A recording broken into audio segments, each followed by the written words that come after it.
Hi hello friends, welcome back to my channel the cake house. இன்றைக்கி இந்த வீடியோவில் எனக்கு கிடச்ச ஒரு ஆர்டரை பற்றி தான் பார்க்க போகிறோம். இது பார்த்திங்கன்னா 1/2 kg மேங்கோ ஃப்ளேவர் கேக் தான் கேட்டிருக்காங்க. என்னோடய ஸ்வீட் கஸ்டமர் அவங்க பொண்ணு பர்த்டேக்காண்டி என்கிட்ட ஆர்டர் கொடுத்துருக்காங்க. நான் வந்து கொஞ்சம் ரிச்சாக இருக்கிறதுக்காண்டி பார்த்து பொறுமையாக பண்ணிக்கிட்டு இருந்தேன். ஸோ கேக் ஐசிங்லாம் முடிஞ்சதுக்கப்புறம் மேலே வந்து மேங்கோ க்ரஷ் ஊற்றி நான் அதை வந்து கொஞ்சம் ஸ்ப்ரெட் பண்ணிக்கிட்டேன். அப்போ தான் அந்த மேங்கோட ஃப்ளேவர் கொஞ்சம் இல்லை அதிகமாகவே ரிச்சாக காட்டுறதுக்காண்டி.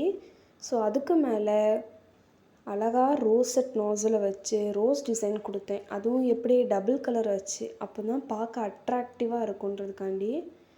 அது மட்டும் இல்லாமல் இது மேங்கோ ஃப்ளேவர்னால எல்லோ அண்ட் ஒயிட் காம்பினேஷனில் தான் இந்த டிசைன் போட்டுக்கிட்டு இருக்கேன். ஸோ இந்த டிசைனோடு நான் விடாமல் கீழேயும் வந்து சின்ன நாஸில் வச்சு ஒரு வேவ் டிசைன் போட்டுக்கிட்டு இருந்தேன். அது வந்து இன்னுமே இதை கொஞ்சமாக அழகாக காமிச்சு. இந்த வேவ் டிசைன் போட்டதுக்கப்புறம் தான் இந்த கேக்கோட லுக்கே கம்ப்ளீட் ஆன மாதிரி எனக்கு ஒரு ஃபீல் ஆச்சு. ஸோ இன்னும் யாராச்சும் நம்ம சேனலை சப்ஸ்கிரைப் பண்ணாமல் பார்த்துக்கிட்டு இருந்தீங்கன்னா ப்ளீஸ் சப்ஸ்கிரைப் பண்ணிக்கோங்க.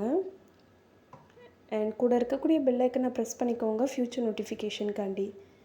இதே மாதிரி நிறைய கேக் ஆர்டர்ஸ் வந்து எனக்கு கிடைக்கும் போதெல்லாம் நான் உங்களுக்கு வீடியோ எடுத்து யூடியூப்பில் போஸ்ட் பண்ணுவேன். அது உங்களுக்கு நோட்டிஃபிகேஷனாக வரணும் அப்படின்னா நீங்கள் சப்ஸ்கிரைப் பண்ணி பக்கத்தில் இருக்க பெல் ஐக்கனை ப்ரெஸ் பண்ணால் மட்டும்தான் நடக்கும்.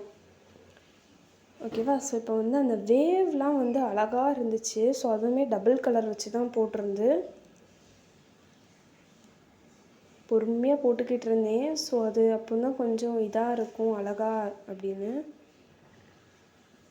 ஓகே, இப்போ ஃபைனலாக போட்டாச்சு. இது ப்ளெயினாக விட வேண்டாம், கொஞ்சம் சுகர் பால் எடுத்து மேலே பரபரான்னு தூவிடும் அப்படின்னு நினச்சி நான் போட்டுக்கிட்டு இருந்தேன்.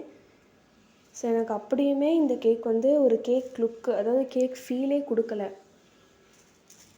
ஸோ அதுக்கப்புறம் சரி நம்ம வேறு என்னலாம் இருக்குது அப்படின்னு பார்க்க நேரம் சாக்கோ சிப் இருந்து, சரி நம்ம அதையும் போட்டுடலாம் அப்படின்னு அதையும் கொஞ்சம் ஃப்ரண்டில் அந்த க்ரஷ்ஷுக்கு மேலாப்பில் தூவிட்டேன். ஸோ இப்போ தான் எனக்கு அந்த கேக் ஃபீலே கொடுக்கு.